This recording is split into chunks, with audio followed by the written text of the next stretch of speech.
Yes, reka mbasuze kandi mbifurize kugubwa neza mbone kubaha ikaze kuri tariki ya 27 z'ukwezi kwa kabiri mwaka 2026 muri amasaha ya nimugoroba tugarutse muri studio tugiye kureba amakuru agezweho ku butaka bw'uburasirazuba bwa Repubulika ya Demokarasi ya Kongo.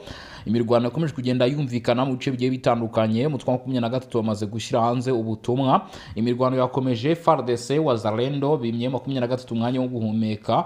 Abarwanyi ba 23 bari mu bwoba bwinshi cyane, ni mu gihe mu bice byose abakivuye amajyepfo na kivuye amajyaruguru bitero bya drone byakomeje kuri uyu mutwe bisiga byangije byinshi ku ruhande rw'izi nyeshyamba z'umutwe wa 23. Leta zunze ubumwe za Amerika batangaje ko bashaka gukuraho leta y'u Rwanda ibihano mu gihe yaba yemeye ko ikuraho ingamba zirimo iz'ubwirinzi vuba bidatinze. Muri amakuru kandi turaza kugaruka ku makuru akomeye cyane avuga ko abo umutwe wa FDLR batangiye gutaha, aho hongeye kugaragara indi mibare y'abatashye mu gihugu cy'u Rwanda nyuma yo kuba u Rwanda rwaragiye ruvuga ko FDLR ari isoko y'umuzi y'ibibazo. Bwa mbere umwe mu bayobozi b'umutwe wa 23 yavuze ku by'urupfu rwa Wiringoma ndetse kandi anagaruka ku bijyanye na FDLR. Ibyo byose turaza kuba tubigarukaho cyangwa se nibyo tugiye kuba twava imuzi n'umuzingo.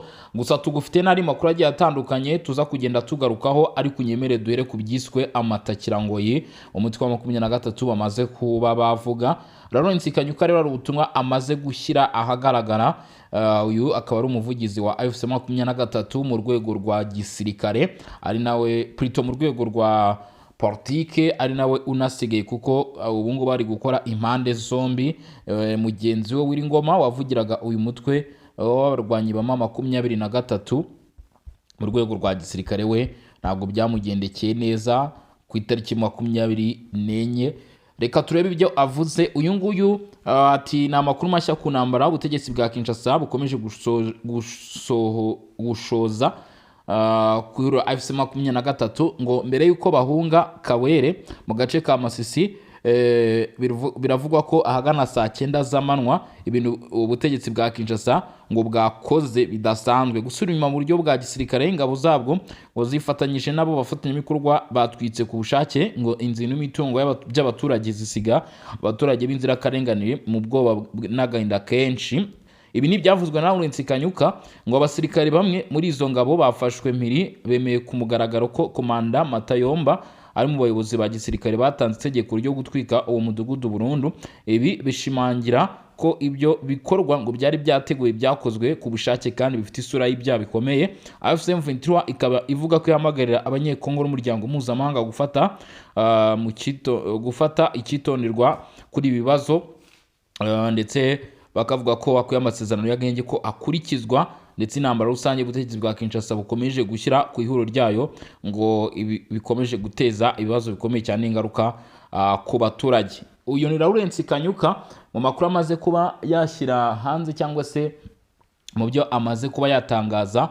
Nubwo ibi bitangajwe na Ry'Abasirikare, bamwe batangaje ko M23 irimo iravuga aya magambo mu by'ukuri mu gahinda gakomeye cyane kandi yarucira rumira kuri uwo bita Wiringoma, ndetse ngo ibi ari byo byakabaye bivuga. Ntabwo M23 yagarukiye aho ngaho gusa, ahubwo mbere yaho gato hari n'ibyo nanone uyu Ry'Abasirikare uvugira abarwanyi umutwe wa 23 yavuze, ngira ngo nabyo tubigarukeho mbere ko tunyarukira no mu yandi makuru wumve ibyo ari gutangaza. Umuvugizi wa M23 aragira ati ngo ibyaha by'ubugome n'ubunyamaswa ubutegetsi bwa Kinshasa busanzwe bukora igihe cyose butangije intambara rusange byongeye kugaragara mu buryo buteye agahinda n'uburakari ngo kuva ku wa 4 tariki 26 agana saa 10:15 ingabo zifatanyije ngo zirimo cyane cyane iz'umutwe wa FDLR zinjiye rwishwa mu mirima w'icyayi wa GTN uherereye mu Mweso mu bugizi bwa nabi bukabije, aho abarwanyi bishe ngo 19 muri izo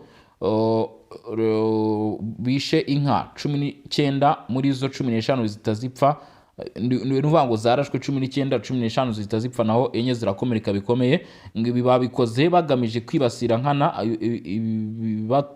ibitunga abaturage mu rwego rwo kubatera ubwoba, kubahana ku buryo rusange ndetse no kubahombya mu bukungu. Ikirenze kuri ibyo barashe umukobwa w'imyaka 19 witwa Mahoro ukomoka Gicanga ahita apfa ako kanya nk'uko izi nyeshyamba zanditse iyi statement cyangwa se inyandiko. Cyakoza M23 amakuru yatangajwe cyangwa se kuva yashyirwa hanze ntabwo haragaragara icyo ubutegetsi bwa Kinshasa bivugaho ngo bihakane cyangwa se bubyemeze. Ibyo rero bikaba byavuzwe na M23. Gusa M23 kugeza kuri ubu ngubu biravuga ko iri mu mirwano n'igisirikare cya leta ya Repubulika ya Demokarasi ya Kongo. Ni imirwano yakomeje mu bice bitandukanye by'icyaro imbere muri teritwari ya Masisi hano muri Repubulika ya Demokarasi ya Kongo. Kuri wa gatanu intambara zabaye urutavanaho cyangwa se icyo bita non stop. Muri iki cyumweru nk'uko umwe mu baturage bariyo abivuga, ibitero bikomeye by'indege za drones hamwe n'intambara zo ku butaka birimo kuvugwa mu bice byegereye centre ya Nyebyondo ku ntera igera kuri kilometero 20 mu majyaruguru ya Masisi centre ku muhanda werekeza wa Rikare. Imirwano iravugwa kandi mu bindi bice bya Masisi nk'uko umukuru wa societe civile muri ako gace yabitangaje. Umutwe wa M23 uravuga ko muri iyi minsi drones z'ingabo zigenda hejuru y'imidugudu ituwe n'abaturage zirekura amabombe nta gutoranya. Wongeraho ko amabi ageze ku rwego atigeze abonekaho mbere. Hanyuma soko y'amakuru avuga ko umutwe wa M23 urimo kugaba ibitero byo gusubiza umuriro, icyo bita counter attack, counter offensive, nyuma y'ibitero by'ingabo za leta na wazalendo. Impande zombi zishinjanya kurenga ku bwumvikane ku gahenge ndetse no guhagarika imirwano. Ubu ibintu bikaba byifashe nabi by'umwihariko muri Masisi muri iki cyumweru. Sadiki Vortel Batundi kuri societe civile ya Masisi aravuga ko abantu bakomeje guhunga ari benshi cyane, ati ariko mu by'ukuri naho kujya bafite kuko imirwano isa naho iri hose bashobora kujya. Sadiki yemeza ko izi ntambara zirimo kuba ari uruhurirane rw'ibitero by'indege za drones hamwe n'imirwano yo ku butaka, ngo biragoye kugenzura mu buryo bwigenga no kwemeza amakuru yahafashwe n'igice runaka mu mbande zirimo kurwanira muri ibi bice by'icyaro muri Masisi ndetse no mu ntara Kivu y'Amajyaruguru. Mu byumweru bike bishize abarwanyi ba wazalendo na Fardc bivuga ko bisubije ibice bimwe na bimwe muri teritwari bahakuye abarwanyi ba M23. Gusa centre imijyi mito zizwi ziya teritwari nka Masisi centre, Nyanzari, Rubaya cyangwa Mweso ziracyagenzurwa na M23 nubwo zugarijwe n'ibitero. Kwera imirwano, Sadiki Butinda avuga ko ibibazo ku baturage birimo kurushaho gukomera kuko aho bahungira batabona ubufasha. Benjamin Mbonima umunyabanga mukuru wa M23 ashinja amahanga guceceka mbere y'ibitero by'uruhande rwa leta ya Kinshasa M23 igenzura. Mu butumwa yashyize ku rubuga X agira ati tuzirengera kugeza dushyizeho amahoro n'agaciro k'abanyagihugu bose. Igisirikare cya Fardc gishinja icy'u Rwanda kurwana ku ruhande rwa M23 aho kivuga ko atari cyo cyarenze ku gahenge kari kasabwe na Perezida Laurent Kwangura ko M23 yabanje gutera ibirindiro byacyo, nuvuga ibirindiro by'igisirikare cya leta ya Kongo. Katwumve nanone icyo uwo ku ruhande rw'umutwe wa 23 avuga. Guverineri w'intara Kivu y'Amajyaruguru washyizweho n'ihuriro M23 rirwanya ubutegetsi bwa Repubulika ya Demokarasi ya Kongo, Colonel Bahati Musanga Erasto yasabye abaturage kwitandukanya n'umutwe w'iterabwoba FDLR, abamenyesha ko ngo abawushinze bamenye amaraso y'inzirakarengane mu Rwanda. Ubutumwa yabuhaye abatuye muri Sheferu yabwisha groupema yabinza muri teritwari ya Rucuru hafi y'umupaka wa Uganda ubwo yabasuraga aherekejwe n'abandi bayobozi bo ku rwego rwa politike n'urw'umutekano. Ati bariho umuvumo w'Imana, ntibazabasha no kugera ku nzozi zabo zo gutaha bagafata igihugu baturutsemo kuko bakivuyemo bamenye amaraso y'inzirakarengane, bageze naho bakomeza kuyamena. Nibyo biri kubakurikirana. Ubu bariho amaraso afite urubanza. Turabizi neza ko bakiri mu mashyamba kandi ntituzahwema kubarwanya kugeza tubatsinze. Guverineri Bahati yavuze ko abagize FDLR ari ibisambo by'indambi byirirwa bishuka abaturage bikabambura bigasambanya abagore n'abakobwa ku gato. Ati ariya mabandi ntazigera agira igihugu nk'uko tugifite uku. Icyo bashoboye ni ukujya batega ibico imodoka bagasahura abazirimo bakabica, ari nawo umuvumo ubariho. Yagaragaje ko abarwanyi ba FDLR baramutse badashyigikiwe na bamwe mu baturage babajyanira ibyo kurya mu mashyamba ngo bayivanamo bakayishyikiriza M23 ikabashyikiriza u Rwanda. Muri 2024 M23 yafashe agace ka Nyamirima kari hafi y'umupaka wa Uganda nyuma yo Katwiguru yahoze ari indiri y'abarwanyi ba FDLR yanahozemo ibirindo by'umutwe wa General Dani bari barashyize bariyeri bambura abaturage. FDLR ni umwe mu mutwe washinzwe n'abagize uruhare muri jenoside yakorewe abatutsi mu 1994 barimo interahamwe, ingabo zatsinzwe exfare bahoze mu butegetsi bwa Habyarimana Juvenal biganjemo abahungiye mu burasirazuba bwa Repubulika ya Demokarasi ya Kongo yitwaga Zaire icyo gihe. Kuva aba bantu bahunga bahora barota gusubira mu Rwanda nk'uko bivugwa, binyuze mu ntambara bagarukaho ubutegetsi bagerageje kenshi gutera iki gihugu. Hari abarwanyi ba FDLR ngo babonye ko intego bihaye batazageraho nyuma y'ibitero byahitanye bamwe muri bagenzi babo, hanyuma bafata iya mbere muri bo abo bayobozi babo, ariko abandi nka Ntabuka Pacifique uzwi nka General Omega na perezida wayo Lieutenant General Victor Byiringiro barahiye ko badateze gutaha ku neza. Gusa bivuga ko ngo hari bamwe mu bagiye bataha nk'uko bigaragara. Ubu rero hari n'amakuru yamenyekanye ku bijyanye na bamwe mu bagaragara muri uyu mutwe kugeza kuri uyu munsi. Ni amakuru avuga ko hari bamwe mu bari bagize cyangwa se mu bari bagize uyu mutwe wa FDLR batashye. U Rwanda rwakira abaturage barwo 208 batahutse kuri wa gatanu bavuye muri Repubulika Iharanira Demokarasi ya Kongo, aho ngo bari barafashwe bugwate na FDLR. Aba banyarwanda ngo bakiriwe mu karere ka Rubavu n'abarimo umuyobozi w'akarere Murindwa Prosper, bari barafashwe bugwate n'umutwe w'iterabwoba wa FDLR barimo abana 145, abagabo 9 n'abagore 54. Batashye banyuze ku mbaka munini wa La Chronique uhuza u Rwanda na Repubulika ya Demokarasi ya Kongo. Kuri wa gatanu tariki 27 Gashyantare 2026 basanga imodoka zibategereje kugira ngo banyuzwe mu kigo cya Nyarushishi mu karere ka Rusizi gitangirwamo amahugurwa by'igihe gito. Igitangazamakuru cyakurikiranye inkuru kivuga ko iki gikorwa cyo gucyura abanyarwanda cyashingiye ku myanzuro yafatiwe mu nama y'u Rwanda, Repubulika Iharanira Demokarasi ya Kongo n'ishami ry'umuryango w'abibumbye ryita ku mpunzi HCR yabereye Addis Ababa muri Ethiopia tariki 24 Nyakanga 2025. Umuyobozi w'akarere ka Rubavu Murindwa Prosper yabwiye iki gitangazamakuru ko abaturage batahutse bibukijwe kwirinda ingengabitekerezo yagejeje u Rwanda kuri jenoside. Ati abatahutse tubanza kubaha ubutumwa ubibutsa ko bagiye kubera ingaruka z'ingengabitekerezo ya jenoside, tubibutsa amahitamo u Rwanda rwahisemo kugira ngo abe ariyo binjirana, tukabasaba kwirinda amacakubiri kandi bakanazirikana ko bakwiriye kubakira ubuzima bwabo ku bumwe bubaganisha ku iterambere ryabo. Aba baturage bagiye bahabwa inyigisho kenshi z'urwango na FDLR, ariyo mpamvu tubasaba kwirinda amacakubiri. Meya Murindwa yakomeje abibutsa ko bari mu maboko meza y'igihugu kibakunda, abibutsa ko bagomba guhamagara abo basizeyo nabo bagataha. Nibamara kubona ibyangombwa bibaranga, leta izabaha impamba yo kubafasha kwinjira mu buzima busanzwe, aho bahabwa amafaranga y'ibanze yo kubafasha gutangira ubuzima, aho urengeje imyaka 18 ahabwa amadolari y'Amerika 148, uri munsi yayo agahabwa amadolari 113, ndetse buri wese agenerwa n'ibyo kurya by'ibanze bifite agaciro k'ibihumbi 45 by'amafaranga y'u Rwanda, bigomba kumufasha muri ubwo buzima nyine abagiye kuba yakwinjiramo nk'uko bigaragazwa n'izi nzego z'ubuyobozi. Repubulika Iharanira Demokarasi ya Kongo nubwo iri mu ntambara ikomeje ibikorwa by'iterambere. Ubu imirimo yo kuvugurura ikibuga cy'indege cya Bundundu, umurwa mukuru, kigaragara mu ntara ya Kwilu muri Repubulika ya Demokarasi ya Kongo, iri mu cyiciro cya nyuma nk'uko byatangajwe n'ikigo gishinzwe imihanda y'indege. Umuhanda w'indege PST uzaba warangiye neza mu byumweru bike biri imbere, ku buryo uzaba witeguye kwakira intumwa zizitabira inama 13 y'abaguverineri. Ivugururwa ry'ikibuga cy'indege rifatwa nk'ikorwa ry'ingenzi ku ntara ya Kwilu, kuko izakira abategetsi bakuru b'intara zose z'igihugu kuva ku itariki 24 kugeza ku itariki 28 Werurwe. Umuyobozi wa LV Bundundu Fils Muhima yatangaje ko imirimo iri kugenda neza kandi ko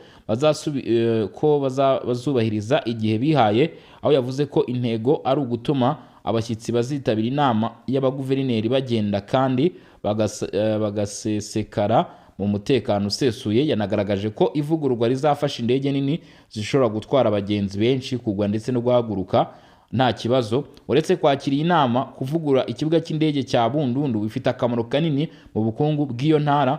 Umuhanda w'indege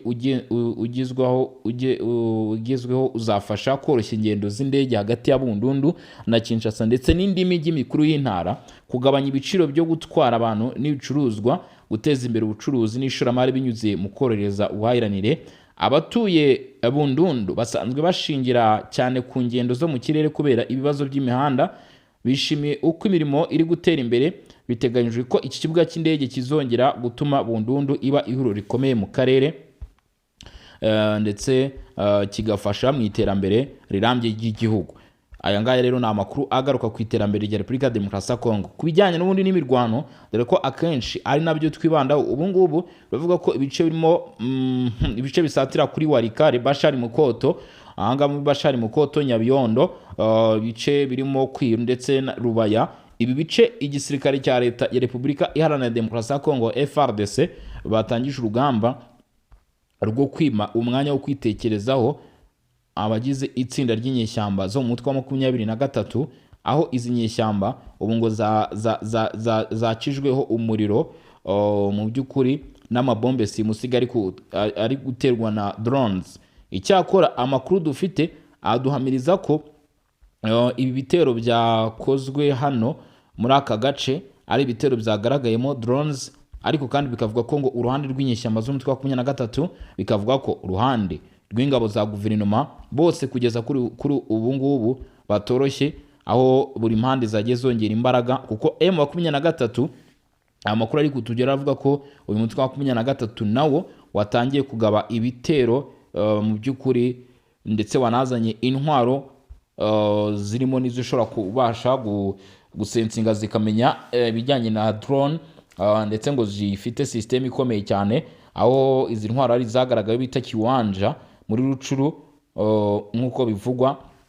Aya 23 nayo ikaba yagerageje kujya gitangatangire mu bice bigiye bitandukanye. Cyakoza amakuru avuga ko Masisi centre, Rubaya ndetse n'utundi duce tugiye bitandukanye turimo Ngungu, kugeza kuri uyu munota cyangwa se kugeza magingo yangaya, ibi bice biracyari mu maboko y'umutwe wa 23, nubwo imidugudu igiye isatira muri utu duce ibice by'ibyaro nk'uko twatangiye tubikubwira ikomeje kubamo imirwano ndetse no kugabwaho ibitero, ariko ibyo ntabwo byigeze bivuga ko ibyo bice byafashwe. Ari nayo mpamvu kugeza kuri isa bivuga ko ibitero biri gukorwa byabayeho bireye ku birindiro mu by'ukuri by'izi nyeshyamba z'umutwe wa 23, ibirindiro byajyaga byifashishwa n'izi nyeshyamba n'ubundi kurinda utu duce. Ndetse igisobanuro gikomeye cyangwa se gihambaye ku by'urugamba ni uko utu duce nitumara gukurwamo bizaba byoroshye kuri Fardc, kuko utu duce n'ubundi nitwo twifashishwa n'izi nyeshyamba mu gukurikirana ndetse no kubasha kurinda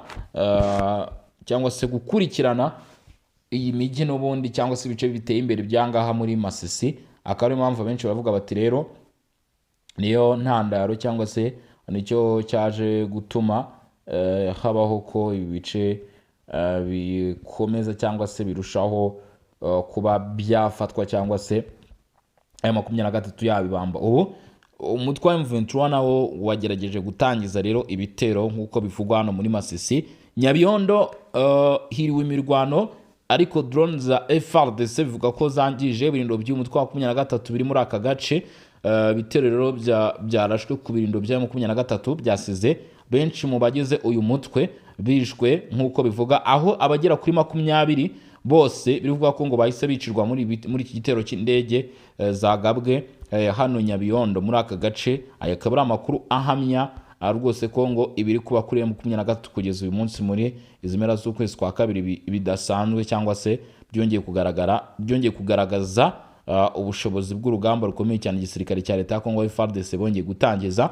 Impande zombi rero zirimo ziragerageza kwirwanaho, n'uvuga uruhande rwa 23 nuko uruhande nanone rw'ubutegetsi bwa Kinshasa narwo nuko